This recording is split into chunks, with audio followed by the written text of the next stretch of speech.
I'm sure you've seen this very famous uh, painting on the top of the Sistine Chapel, right? This is by Michelangelo. You can look it up yourself if you want to see it in more detail. We've got God over here, and we have Adam over here. And God is reaching out to Adam, and Adam is sort of laid back there taking it easy. He's chilling, basically. Now, this is has been called and is may be known as the creation of Adam. Well, this I don't think that's what it is. This Adam isn't being created here. Adam is being addressed here, but he's not being created. Uh, Michelangelo is brilliant. He paints. He's not a regular painter. If I tried to draw this, you wouldn't be able to tell what was going on. Okay, if all right, two figures reaching out toward each other, and you might say, well, they're trying to shake hands or whatever. If I was drawing it, Michelangelo is brilliant though. So look at Adam, and if you can't see this well enough here, then I suggest that you go and look it up online and look at Adam. This character here, he's taking it easy. He's laying back. Look at how God, the Father, the Creator, is reaching out. God is putting energy into reaching out to Adam. And Adam is taking it easy and sort of, oh yeah, hey, God, how you doing there, man? Adam's too comfortable for what he ought to be. He's more like a ruler, as if he's the ruler. He's laying back, taking it easy. He's waiting for some women to come in and fan him and bring him some grapes to eat. That's what he looks like. Does God look that way? God has got a host around him,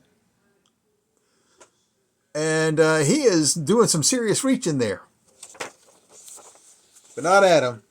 Now I thought about doing a couple of memes, different kind of memes. One, if I was doing a video of this or a movie of this, then I'd have God at the door, and Adam laying on the couch, and Adam calling out to whoever's at the door, "Just leave it at the door." That's the attitude that this Adam has. Just leave it at the door. Okay.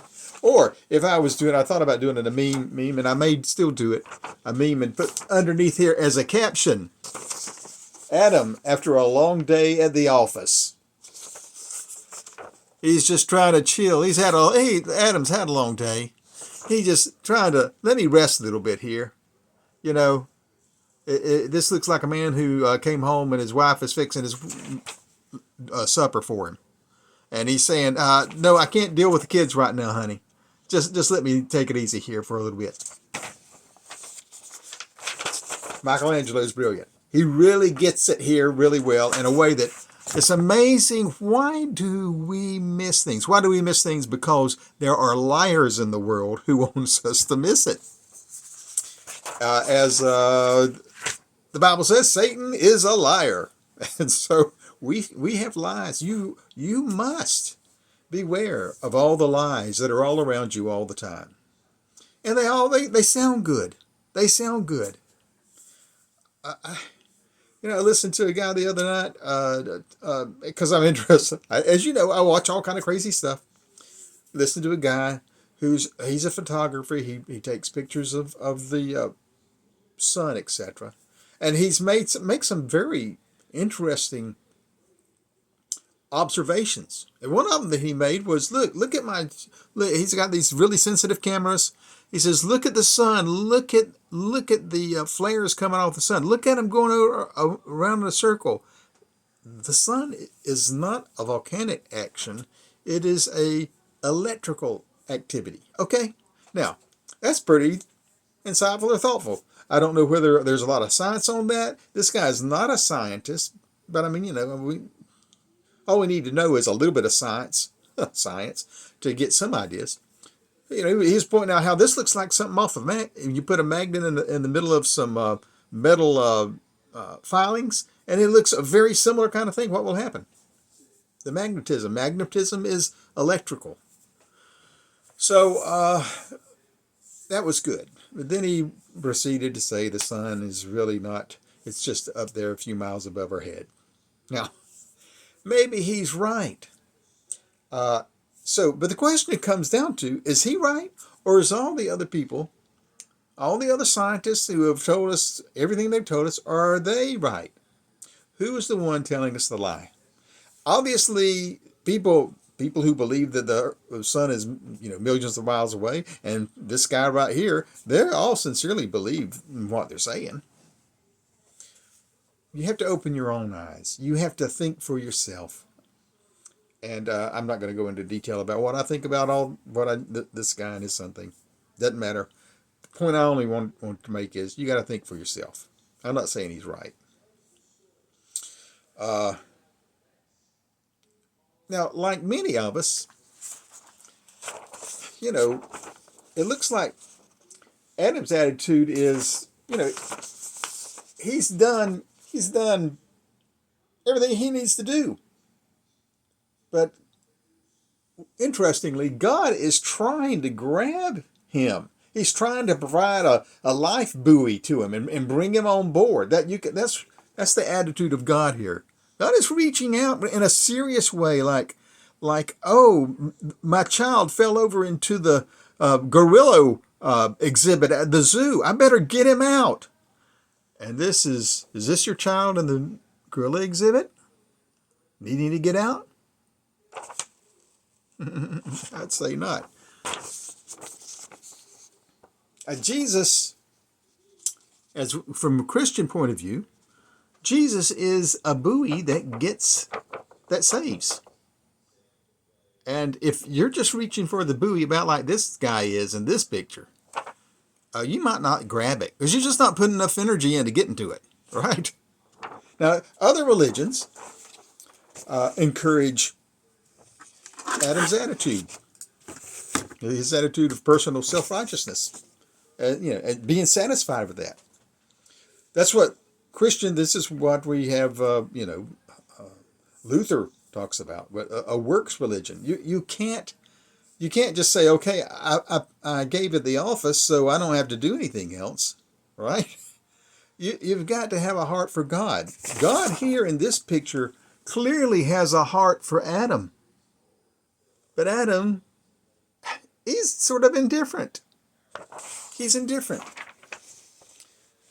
So we can have a works attitude that creates self-righteousness. I've done what I need to do. I'm fine and dandy. I hear people talk like this all the time. People all the time. Good people. See, and that's the danger of it. This is back when Jesus was talking to the Pharisees. He's talking to people who were good people. But and so we think those guys, that was back then. Jesus straightened them out. He gave them a few good words. But they're all around you. Maybe you're one. Are you a good person? Are you waiting for looking for God to reach out? Or are you thinking, well, I know you're up there, God, and after I get through having my cup of coffee, I'll reach on out to you. So Christians must have a faith that God's posture is like this, always reaching out to us. Our faith must be that. God is reaching out to us. And because God is reaching out to us, we're reaching out to him. If your faith isn't one of reaching out to God, then you're missing the boat. And I think Jesus at one point makes the point that, you're going to show up, people are going to show up and say, hey, I've done everything. I was always the perfect Christian. And Jesus will say, I never knew you. You can look up, I never knew you in your Bible, online Bible. You'll get that. So we need to want to be reaching out like this to God and not simply taking it easy. And if your faith is, maybe you're not a Christian. If this is not your God, a God that reaches out for you, who wants the best for you, who wants to take care of you, who wants to provide a life buoy to you, to save you from the worldliness that surrounds us, the satisfaction that we live in. And you know, I live in the United States, so there's a lot of satisfaction, but not everybody has or is totally comfortable from a physical point of view, but they may be self-righteous still. They may think, well, you know, I'm struggling financially. I'm struggling with a place to live. I lost my house. I lost my car. You can have all kind of problems and still think, but I am a good person. I'm a self-righteous person. I wear a certain kind of clothes. I have a certain kind of tattoo. My hair is the right color, or whatever. Okay. I give at the street corner to the poor person. I go and march. I go and do marches for righteous reasons. I'm a good person. But if you come home at the end of the day and you sit down on the couch, and even if maybe it's the back seat of your car because you don't have a house, and you sit down and you say, "Whew, man, that was a long day, but I'm good. I'm a great person. I've done everything that anybody in the world would expect another person to do," then you're not going to ever be able to touch that guy right there. Seek the truth. If you ask God to give you the truth, and that's all you want is just the truth, I believe you'll find it. Have a good day.